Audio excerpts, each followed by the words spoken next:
Hello, everyone, and welcome to this webinar. I'm Francis Seeley from GlobalNet 21 and MPhil Voices, and this is one of the many webinars we do over a year. And today we're going to look at a special subject.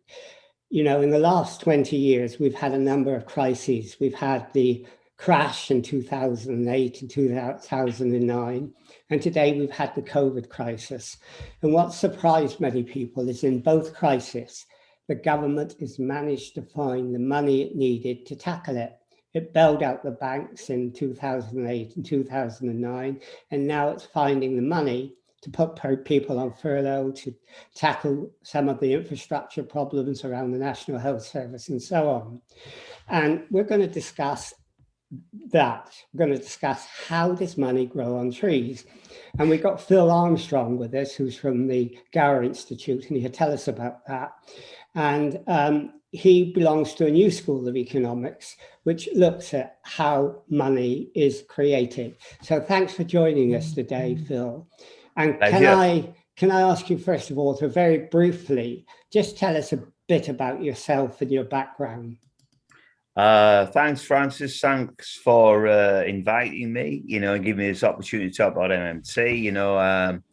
I'll just fill in a little bit, as Francis says. I'm a school teacher, taught economics A-level from 1981, I'm that old, through to 2014, when I took an early retirement school, and then went back in to teach engineering, or in the engineering division.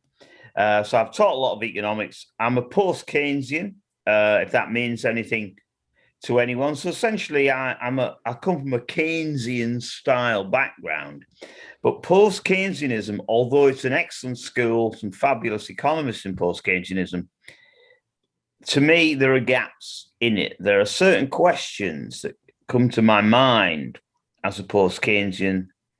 The post-Keynesianism itself don't answer. And that's where modern monetary theory, which, Francis and I will be discussing, comes to the fore and provides answers to questions that other schools don't, both orthodox economics and other forms of rebel economics, if you like. Okay, None of them deliver. Okay, well, we'll go through some of those things gradually, but you come from the Gower Institute, don't you? What is that? What is that? The Gower there will be an institute soon, I think, but currently they're only an initiative, and they're moving towards institute status. I think there are certain things you've got to do to get there. To me, I call them an institute, but apparently they're not quite there yet, Francis, but they're on their way, they're in the making. The Gower Initiative is a group of three, possibly, four ladies, really, but it's predominantly run by three now, who they're just like ordinary yet extraordinary women. They're all involved in protecting the health service, developing public services, just ordinary women on a mission to make the world better. And they've probably heard old guys talking in pubs about economics, so decided what we do is form an initiative, and they all met in the Gower Rooms in London, hence the title. It's got no name connection, and they formed a group. They had a construction of that, made a website, and then what they did was enlist economists, some of the world's finest economists, as their advisory body. And on a lesser ranking, people like me who are economists who know a bit about economics, to talk on their behalf. So really, that's the Gower Initiative. It's just three women working together, voluntary organization, to promote making a better world through the eye of modern monetary theory. Well, that's how lots of organizations start, from a few people who want to make a difference, and clearly they wanted to change the world. So what made them choose modern monetary theory to do that, or MMT as it's called? And, what is MMT for those people who don't know?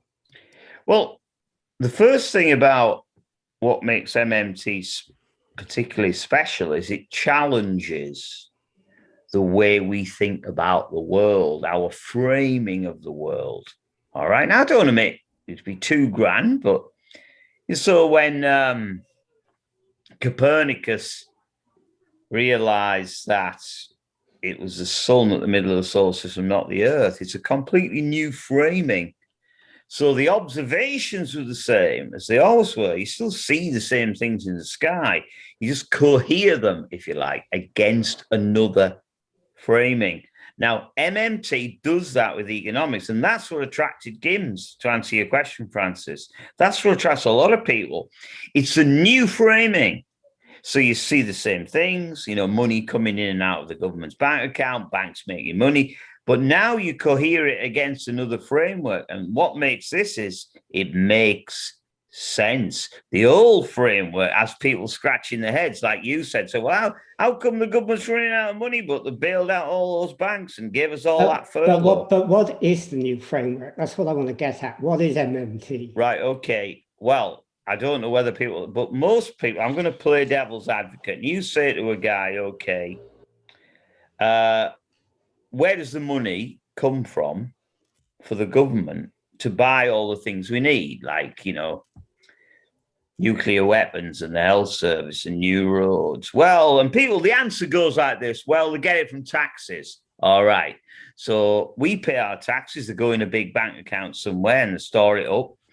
And then with that money, they do what they need to do, whether it be, if you're a conservative, nuclear weapons, or if you're a socialist, it might be more for health service wages. But whatever it is, whatever your politics, that's what they do. They get the money from taxes. If they haven't got enough, they borrow it. We're not sure where from, probably foreigners, and we have to pay interest. And we top up the difference. So taxes fund spending, and if we haven't got enough, we borrow it. Now, what MMT says, it challenges that. It's the wrong way round. Because when you think about it, okay, taxes can't fund spending, all right? The Earth, all right, is not the center of the solar system. Because the question is this: the private sector cannot produce state money. It's illegal. Don't go in your loft tonight with a little machine and print off a few fivers to pay your taxes, all right? The government has to spend money into the system before it can tax. Now, that's your starting point, that realization. But if we go on, because we've got obviously a lot of questions, I want to get through them all. MMT means, does it then, that you can print money if you are a government? It doesn't mean you can. It means more than that. It means you do. Now, I'll make this point initially, right? This is very, very important, crucial for MMT. Let's use my analysis. The orthodox view says that the government can fund itself by taxes, by borrowing, and by printing money. And if it does the third one, you get inflation. So they characterize MMT as saying, well, what the government should do is simply print money to produce things. And if it does that, that's fine. MMT is not saying that. What MMT is saying is the government always, with a capital A, and in every case, always provides what we want by spending new money. So in other words, taxes don't fund spending. If the government wants to do something, it decides what it wants to spend on. It issues money by data entry, and taxes and borrowing come later. That's what MMT says. Oh, okay. So if you have MMT and governments can print money because they're what's called a sovereign currency supplier, many people argue that governments in that situation cannot be insolvent. So can you tell us what a currency supplier is? Right. So if you took, say, the UK or the US or Japan or Australia, we have our own currency, all pounds in Britain that are used for paying taxes can only come from one source, the state. All right. We can't make pounds to pay taxes. It's illegal. I don't recommend it. In America, if you want to pay taxes to the US government, you have to return US dollars to them. The private sector in the US can't print them themselves. They have to be issued directly by the US state. So sovereign issuer is a government which issues its own money and it's returned in payment of taxes. And the opposite of that would be a Eurozone country, to answer your question, Francis, again, the contrast would be, say, the Germans or the French. Their currency is the European Central Bank. All right, so they have ceded monetary sovereignty to the European Central Bank. So they are effectively currency users. Okay, so let's get this clear. If you are attached to a standard like the gold standard, for example, or fixed exchange rates, or if you're in a supranational organization like the EU, where the European Bank controls the printing. If you're Italy, if you're Sweden or whatever, you cannot print your own money. Hence, Greece had real problems because they couldn't print their own money and they were dependent upon the European Bank. But in the USA and the UK and Canada and Japan, where we have that sovereignty, we can actually print our own money. If we don't have enough, we can print it. Is that right? Yeah. I mean, if you think about the gold standard, your ability to issue money is necessarily constrained by your gold reserves. For example, if you spent a lot of money, all right, and didn't tax a lot of it and didn't tax much back, so you kept on printing it, people could convert that currency into gold at a fixed rate. So obviously that money you could lose your gold reserves. All right. So you're constrained in your spending. In the case of the euro, for example, effectively they are currency users. Those countries are effectively using a foreign currency. They have bank accounts functionally at the European Central Bank. So countries like that have to fund themselves through taxes or borrowing. Okay, whereas a country like, say, the UK, we are an issuer. That means that the government, through its parliament, if they decide, for example, they want to give the health service workers a 15% pay rise, that would go through parliament. It would go through the issue, and those people, through data entry, would be paid. Taxes got nothing to do with it. Later on, taxes come back into the system. But it's got nothing to do with the funding requirement. Taxes just come in later. You can't be short of something if you issue it. You know, all the pounds, all the dollars, all the yen you can get. There's a long list. All the Australian dollars. So, they're all issued by those countries. Yeah. So if you were on the gold standard, for example, you would have a commodity currency. It would be based upon gold. But if you're a sovereign currency supplier like the UK, like the USA, like Japan, etc., the currency that you can print is called fiat currency. Is that right? Is that the term that's used? It's a recognized term for the printing of money. Is that correct? Yeah.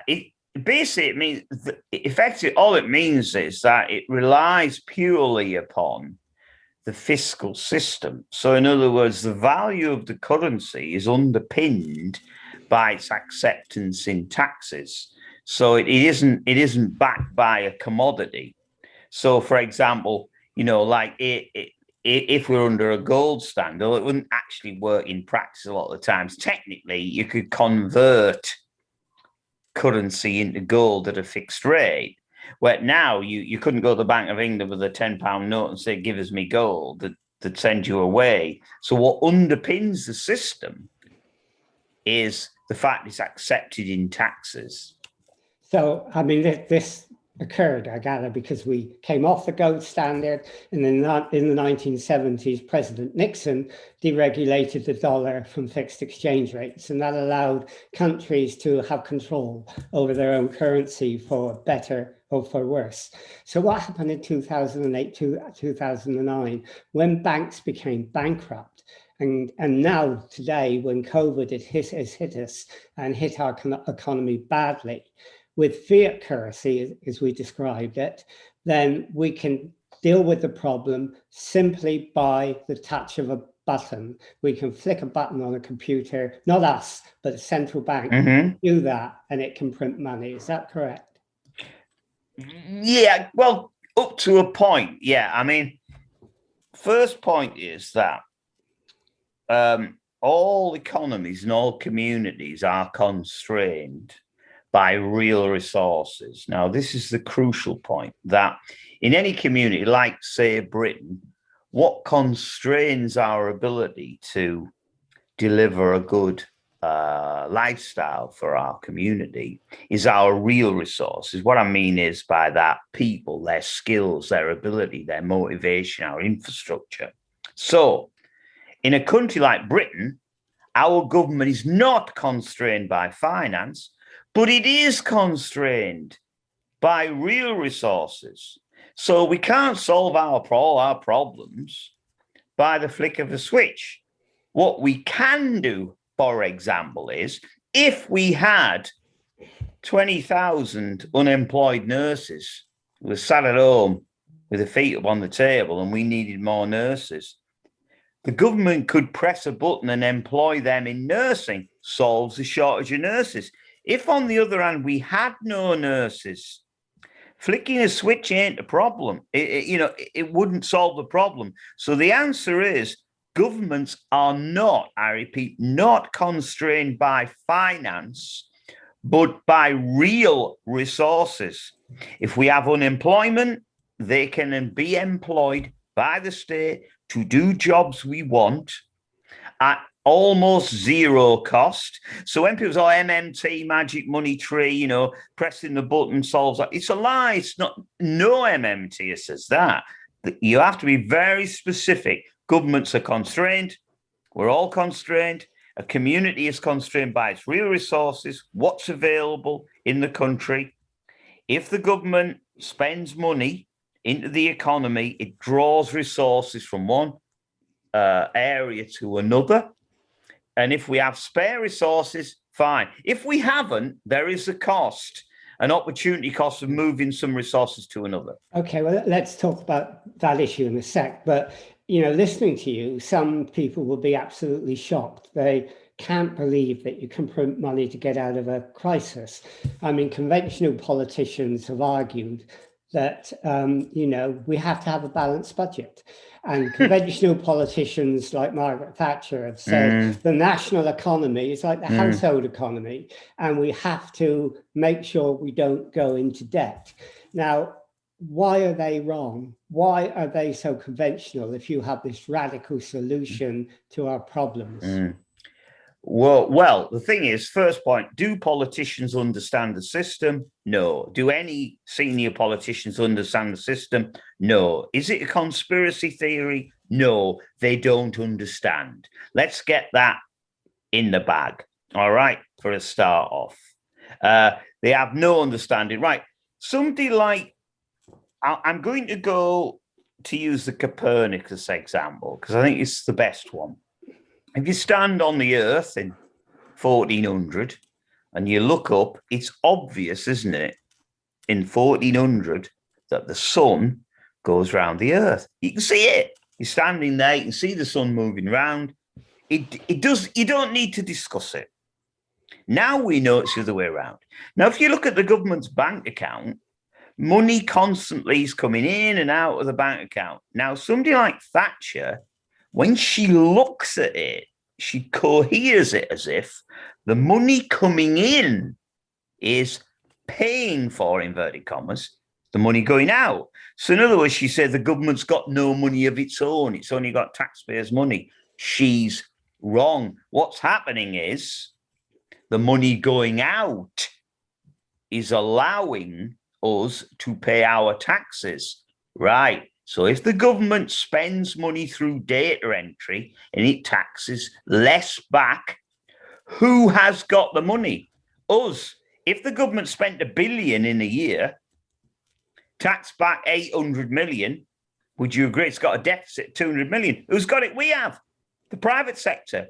So the government's deficit is identically equal to the penny to our private sector surplus. So the government's deficit is good It's our net saving, and it's only a problem when it gets so big that we're so rich we can spend so much, and you may have inflationary pressure. That's the important thing. Balancing the books is a nonsense, and it shows people don't understand the system. Okay, but I mean, you know, having a deficit is something that John Maynard Keynes talked about, and he thought that was good and it was important, and you are in that sort of tradition. But many conventional politicians and some economists will say, if we carry on this way, we will have a huge national debt. How do you counteract that view? Well, the problem for them is that all the politicians that cohere like that are like, if you like, pre-Copernican astronomers. They're using the wrong system. All right. And it's as simple as that. They're looking at observations and they're not making sense of them. The answer being, right, okay, people say things like this, and the guys tuning in will be thinking, we're all in debt. Well, we all can't be in debt. You sack the accountant if he says we're all in debt. In any monetary system, for the pound or the dollar, the debt must equal the credit, penny for penny. Sack the accountant. All right. If there's only me and Francis in the world, you know, it's a very quiet world. There's just the two of us. If I'm in debt 10 quid, Francis must be in credit 10 quid. You know, there's only the two of us. Okay, now, so in-pound credit adds to debt. So if the government's in debt, strangely enough, the non-government sector, private sector, whoa, that's us, must be in credit. Okay, so, and that's the national debt. Yeah, it's great. Okay, well, I mean, just to get people to understand it, I mean, what you're saying is in the accountancy system, and I think, you know, the founder of MMT, who was, I think, Warren Moser, wasn't it? Mm-hmm. I think it's William Moser. Warren, I mean, he would argue that, okay, if we're running a deficit, a government is running a deficit, and the people out there with the money have a surplus. And that surplus means they can make the economy grow. If it's the other way around, government has a lot of money, but people out there don't, and the economy doesn't grow, and we get recession and we get unemployment and so on. Okay, but what people worried about as well is that if you increase the money supply again and again, you're going to get hyperinflation. How do you react to that? Well, I mean, first of all, hyperinflation is really, really rare and really difficult to get. I mean, there's no record of any democratically controlled government without external constraints ever having hyperinflation. Now, bear in mind what I said at the beginning is MMT describes what we actually do. It's not a policy prescription. It's saying governments do spend, and you got to do spend by date rent. They do that all the time. They're doing it now. They always have done. So if it caused hyperinflation, we would have been in a permanent state of hyperinflation forever, and we're not. It's rare. So basically, and also, if you think about it, right, what you're really saying is that democratically elected governments would spend, keep on pressing the button. So when you've got unemployment, they'll spend more. And then when inflation starts, you know, they're going to keep on spending. Well, why would they do that? I mean, they just don't do it. So at the end of the day, it is technically possible that you could get hyperinflation, but it's extremely rare and extremely difficult. What normally happens is the government always spends through data entry, all right? Taxes then are required at the other end to maintain the value of the currency, all right? And that's the way it is. Inflation, all right, is a rare, hyperinflation, very rare event where you've got, if you like, governments continually competing by paying higher and higher prices for limited resources. It's very rare. Okay, I mean, what you're saying, I think, is that, and John Maynard Keynes said this as well, that you don't get inflation when capital and labor in the economy is underemployed. you do get inflation when it's fully employed. If you start putting money in the economy, when all the resources, all the labor is employed, it will put prices up. Now, we're not in a situation where we're in full employment in capital and in labor, are we? We're very, very underutilized. So if you keep spending money, the chances of inflation in that situation, and Keynes, I think, would have argued this, is negligible. Is that right? Yeah, I mean, kind of, yeah. I mean, it's slightly more nuanced than that, but yeah, essentially inflation.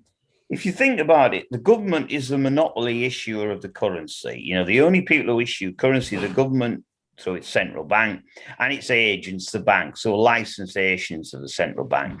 So you can only get inflation if the government or its agents spend at prices above the a rate that's currently going. So, for example, if you and I start buying things off eBay at the price that it's currently quoted, it's not inflationary. We just keep, if it says buy X at £10, we buy it, stays at £10. All right. We'd only get inflation if someone somewhere, and given the state some monopoly issue, the state directly or indirectly spends higher price, offers higher prices than the current price level.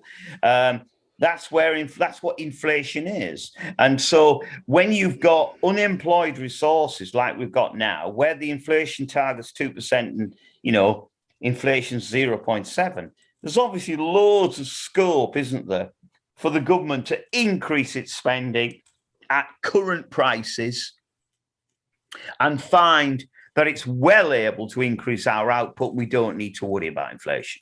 Okay, so with MMT, we could, in those circumstances, solve so many of our social problems if the finance is available. Social care, health, education, building a green economy, improving our infrastructure. It's a gift for politicians, but they won't take it up. That is strange, isn't it? Why is it they won't take it up? Oh, well, you probably have to ask politicians, but my guess would be that they just don't have the moral courage and they don't understand the system. So first, they don't understand the system, all right?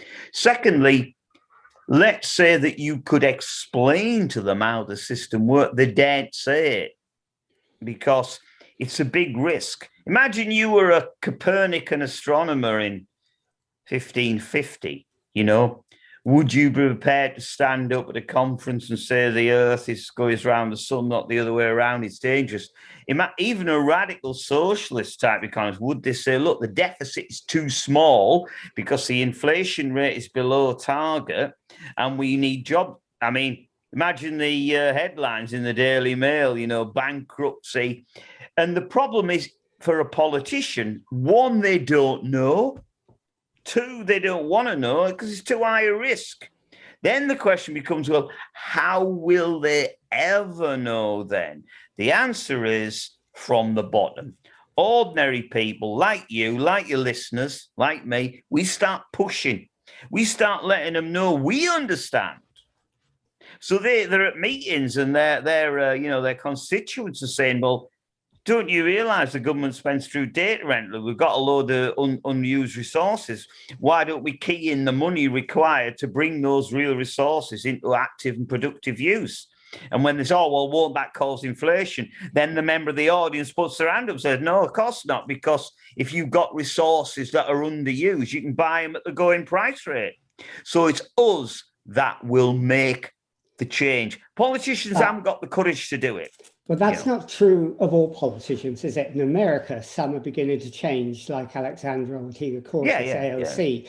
There are a number of politicians who are beginning to look at MMT much more seriously. So you must have hope that some politicians are beginning to shift. Yeah, I mean, it is possible that politicians will accept, like Chris Williamson, who used to be in the Labour Party, he's now part of Resist, you know, he embraced MMT to an extent. And there is hope. However, say, take the Labour Party, for example. I mean, their latest approach, you know, with Annalise Dodds going on about fiscal sustainability was a huge retrograde step. You know, we can borrow more because the interest rate's low. I mean, this is all based on like the equivalent of Ptolemaic astronomy. The government doesn't need to borrow money. Obviously, it's an issuer. So it only sells debt if it wants to voluntarily give people bonds to buy. So she does not understand the system.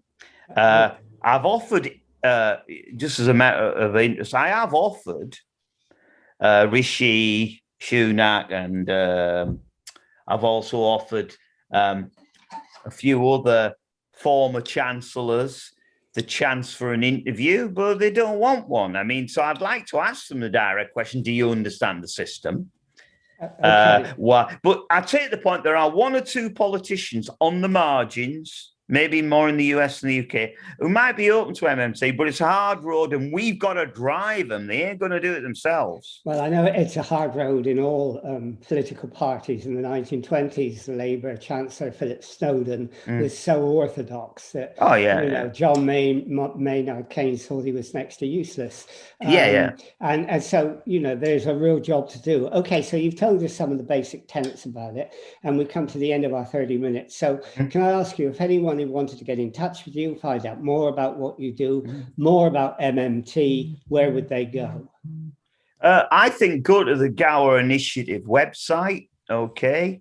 You'll find it's fantastic there, or they can email me directly. You can pass on my college email. I'll give it to you, Francis, and then they can email me directly with questions if they want. I'm quite happy to take any questions.